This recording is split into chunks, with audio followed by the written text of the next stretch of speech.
Hey folks, welcome back to the Portable Gamer, welcome back to Spintires Mudrunner, and welcome back to the Seashore? Yeah, I think so. So we don't have a lot to do on this map. We've got, you remember we had a bit of a snafu last episode, we dropped some logs. This lumber mill up here we have 6 of 8, and then this truck that we're in right now, the 7428, 7429, has 3 points of logs on it. So we're going to take these logs over to the mill, and that'll close out that. That will close out that mill. Then we've got our 535 down below. That's the one that we dropped the logs from. Like they fell off when we were going through the swamp. That is down below. That's been reloaded as well, so we're going to take that over. So this episode may not take very long. And I know we're starting in the dark, and, you know, that's the way it works out sometimes. But I don't think it's going to be dark for long. It's about 20 minutes after 4 in the morning. The sun ought to be up in about half an hour, which in game time is maybe 4 or 5 minutes. So the sun will be coming up here. But you know what? I don't mind driving at night. I think it's kind of fun. I just don't know what you can see, and I think maybe you can't see a whole lot. But you know what? This channel is always going to be a work in progress. We're always going to be experimenting a little bit, trying to find what works and what doesn't. And I don't know, man. This kind of works for me. Kind of like it. So I don't know if it works for you, but I hope it does. I hope it does. And you know what? If it really doesn't, then we'll come up with a new plan, a new technique. All right. I also don't think this episode is going to be very long, so we may do a couple things. Or I guess we've got a couple options is a better way to say it. What we might do is, if it only takes us 5 or 10 minutes to get these logs delivered, what we might do is start the next episode, which I believe is going to be The Crossing is the next map. I won't know till I look. It's either The Crossing or The Deluge, which sounds terrible. Pardon me. Gotta hit the dump button and clear my throat. Be right back. There you go. So, yeah, man, it is, what is today? Today is Tuesday. Oh, dear. Today is Tuesday, and things are getting back to normal where I am. The rivers are supposed to crest today, and then things will start getting back to normal. And, you know, I say getting back to normal. It's a relative term, for sure, because for people that have been flooded, it may be months. It may literally be years for some people before things are back to normal. But at least the rivers will crest, and as weird as it sounds to say this, no more people will die, because I think we've had about 30-some people killed. So no more people will die. That's a bonus. And we can start getting back to normal. And for me, I mean, things were never really disrupted, so I'm not counting myself like among those people whose lives got really torn up. So when I say getting back to normal, I'm not, things were always, save game, something. Things were always pretty normal for me, or at least, as normal as they can be for someone with a lifestyle like mine, but I didn't really get hit by the storm, so I'm not, don't send any sympathy my way. Nothing really got messed up in my world. Got it. So yeah, that is what's going on in gaming world, in gaming news. I recorded and posted a Euro Truck Simulator video. I recorded it on Sunday, the 16th. I posted it yesterday, Monday, the 17th. And then today I saw it yesterday, Monday the 17th, a trailer DLC, like a paid trailer DLC was released by SCS. So I just got that. It's only a couple bucks. It's like $3, I think. So I went ahead and got that, and that is downloaded, and it will be in our next Euro Truck video.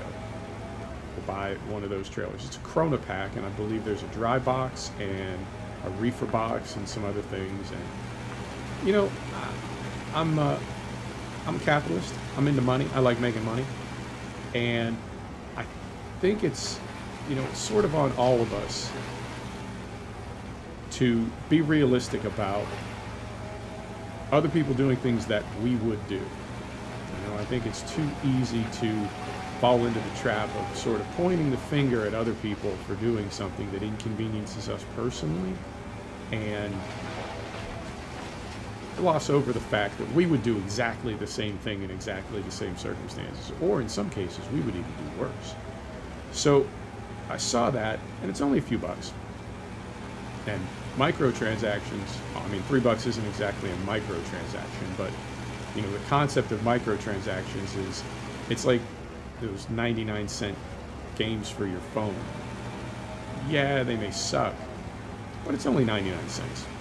And as a marketing guy, I can tell you the theory behind things like that is, it's so cheap that even if it's a total ripoff, most people kind of shrug and say, yeah, well, it's only 99 cents. So the whole microtransactions thing, or small transactions thing, like, I get it from a business perspective, from a business point of view, it makes a lot of sense. So I see that and I think, wow, it's only $3. It's in the neighborhood of a microtransaction. And then a part of me was like, they just released the buyable trailer DLC a few weeks ago. They could have either included that, because I'm guessing it was done. They could have either included that, or they could have, in one of the patches that has come out subsequently, they could have put that in there. In the same way that there are real name brand trucks in the base game, they could have put those real brand name trailers, Chrono trailers, so far. I'm sure there will be more, but they could have put those real trailers in the base game or in the 1.32 patch, right? And I think that, and then I realized, like, no, they are running a business. They are in the money making business. So initially it's a little bit, at least for me anyway, initially it's a little bit like, oh, why you got to do me like that, SCS?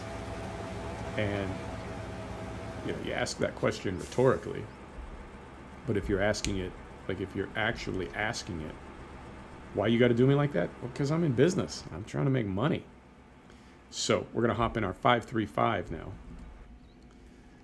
and take this over. Hopefully this won't take very long, and hopefully we won't crash where we crashed before. We didn't really crash, we just got sideways. And where we crashed was actually like right there where I just set that waypoint. So what's my point? My point is, I ordered the Chrono DLC, and I was sort of grumbling about it, like you do. We have fuel? Oh, we don't have fuel. We need fuel. Who's got fuel? And who's close by? It's K700? Does this have fuel? No, not even close. This guy has fuel. He most certainly does. Okay, so let's do this.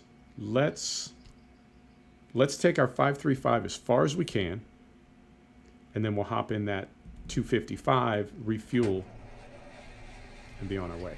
I have a feeling we're going to make it pretty far, because this is a kind of a big tank on this thing. Hopefully we don't flip it again. Oh, I don't even know how I would feel about that. Very upset is how I would feel about that. So I did go ahead and get that DLC. Come on. That will be in an upcoming episode of Euro Truck, and I have to think that there is going to be a similar DLC of U.S. trailers for American Truck Sim. Maybe. I don't know. One would think. Why are we going so slow? This is crazy. Come on. Get up there. There you go. So we shall see how that all works out. But I'm really, really digging what SCS is doing with the Truck Sim games. I really am. I feel like they are... they've always been realistic, but I feel like they're getting more realistic. And with the cables and some of the economic modeling. And I have to say, I really like it. I don't know... I do know, actually. I know there is an ongoing sort of debate about... Come on. There it goes. There is an ongoing sort of debate about the graphics quality of the truck sims. I think the graphics are pretty good. And I've mentioned before in ATS videos that there are times when the game will just present itself to me in a very specific way, and I look at it and I think that is just absolutely gorgeous. Now I am running Reshade and SweetFX, and okay, I think I've done that before. I think I've pulled into that little driveway accidentally. There are times when the game will just look a certain way and it's just really striking, and I think, yeah, that's eye candy. That's eye candy. It's not, admittedly, it is not the most graphically gorgeous game you're ever going to see.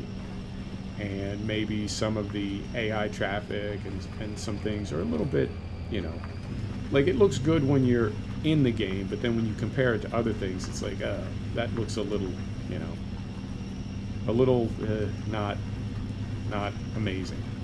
Right, this is where we flip this thing. So I want to say,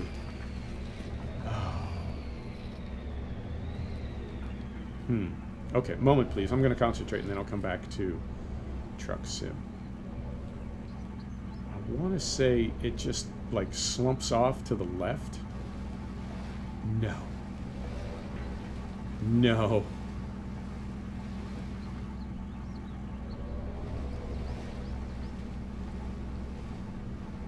Yeah, I feel like there's a little kind of a shelf of terrain.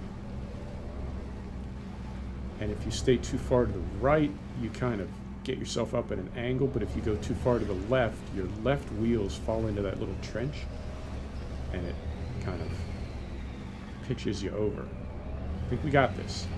I think we got this.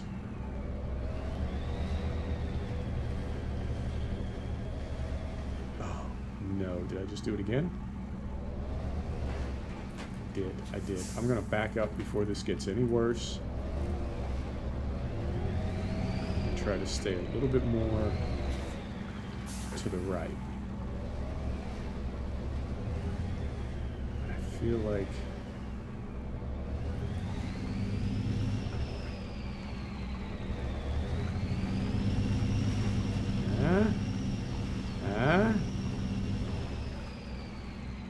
okay, I think we got it. I think we got it now. Can we do this without running out of fuel? It's not very far. It's not very far from here.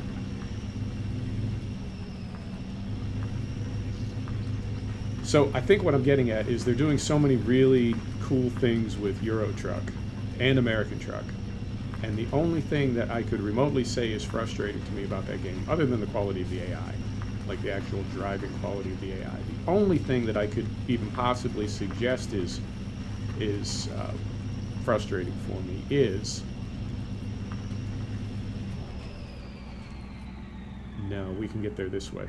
We did this last time. We can get there this way and then we go to the right.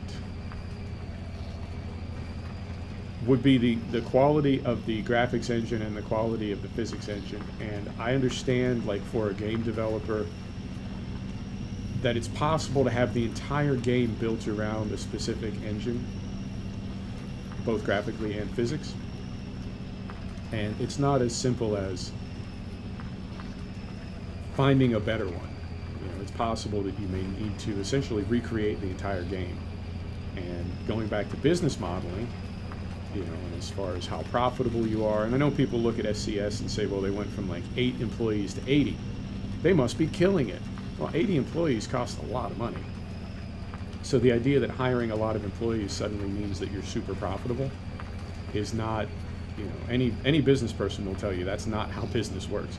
Hiring a lot of people is actually one of the best ways to put yourself out of business, because people are very expensive and you go broke. So who knows how profitable SCS is? So the idea that you would have the resources to completely redesign a game, which is going to cost millions and millions of dollars, is not, you know, that might not be the way things are. So I don't know if they plan on going to a new graphics engine, a new physics engine anytime soon, but we'll see. All right, and that is us. Done with the Seashore, and we are at 15 minutes. So let us go to the next map.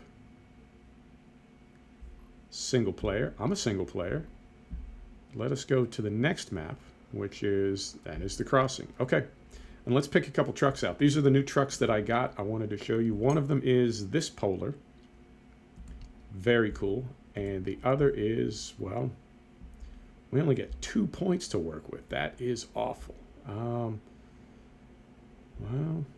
this is a pretty reliable truck. We've used this one before at 7429. We just used it in the Seashore, by the way. But we've only got 2 points to work with, so that's what is going to be available. Okay. Loading. Loading. Please wait. I'm waiting. All right. There we go. This thing is super cool. And it's not in the Steam store. I don't know. I wouldn't say... I noticed that there are a lot of good mods that are not in I call it the Steam store, the Steam Workshop. There are a lot of really good mods that are not in the Steam Workshop, and I'm sort of curious about that. Next thing we'll do in this episode is let us open this garage right here. So that means we'll go back here, and we're going to load this thing up with, is it this one? I believe that one gives us 2 points. The tent gives us 3 points. There's 100 repair points. There's 800 repair points. And throw some beacons on because beacons are fun. How much fuel do we have? Enough to make it to the fuel stop. So we're going to come out here. Then we go this way. Yeah, we can go this way. This map is really dark with reshade running. We go here, here, here, get fuel. Let's just pause it right there so we remember to get fuel. Right. This is a fun truck. It really is. Here we go. It's also got that top-mounted snorkel, so it can go through really, really deep water. And I'll do like that. So, yeah, we'll see what happens with Euro Truck. I suspect that if they did make Euro Truck, well, it would be Euro Truck 3, and I assume, because everything is sort of parallel between Euro Truck and American Truck, I assume that it would be ETS 3 and ATS 2 would be the new releases, unless they went with like a whole new, whatever, name system. But that would be, I think, the next big step that they could take. I know they can continue to improve the game incrementally with patches, but I don't know how long they can do that before they need to sort of radically step the game up. In the same way that Dovetail did with going from Train Simulator 2018, which is what, 15 years old? It goes back to 2003. From there to Train Sim World. Although I'm curious to see if there's going to be a Train Simulator 2019, and the reason that I think there might be is because there is so much DLC for the Train Simulator series. And with Train Sim World being a new series, and not really having a lot of DLC or mod content, I know people that had significant amounts of money invested in DLC for Train Simulator 2018. Kind of wanted the franchise to continue. So we'll see. We'll see what happens if there's going to be one next year. And a lot of this stuff, I know there are corporate blogs and various things that do talk about this stuff, and I miss some things every now and then. And the reason I do is... Which way are we going? This way. The reason I do is I just have too many sims going. There are too many sims that I'm really into, and as far as keeping track of mods and keeping everything up to date and trying to follow along in the news and everything, plus playing them, that takes some time. I do miss some things now and then. I'm not able to keep track of every single development as well as I would want to. And things do sneak up on me sometimes. That Krona DLC, the Krona trailer DLC for ETS, I saw it today. And it came out, what, yesterday? Yesterday or the day before? Yesterday. So it's not, I don't feel bad about it or anything. I'm just aware of the fact that there is too much going on for me to always keep track of. But that's okay. Right, fuel is over here, is it not? It is. And because I do this every time, look at that thing. Gorgeous truck. I would not have gone with the skid plate material, the grip plate material for my visor. I think that looks a little hokey. But other than that, I really love this truck.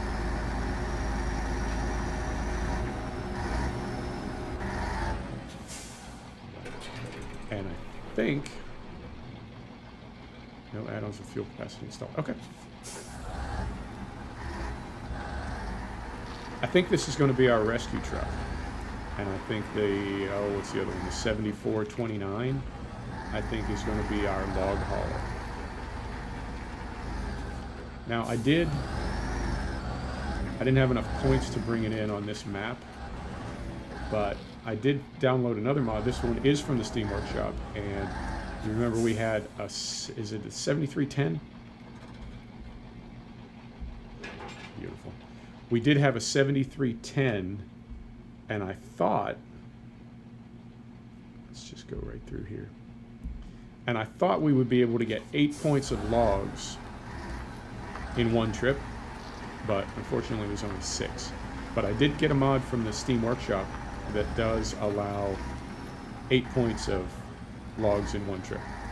But we don't have it right now. We didn't have enough points for it. Even if we would not have taken either of the 2 trucks that we did take, we still would not have had enough points for it because it is requires 3 points and we had a total of 2. So we need to do better this trip. I'm finding that the less fuel you use, including the amount of fuel that you sort of buy from the fuel point, the less fuel you use, the higher your score is. And I think in a perfect scenario, I think you want to be just about running out of fuel with all your vehicles when you complete the map. You don't want to have like whole tankers full of fuel. So we will try to do that this time around. And we'll get this garage open. Where are we at on time? 23 minutes. That is perfect. Perfect. All right. It's a good looking truck. It really is. And bam. And where is it? Is it? No, it's not that.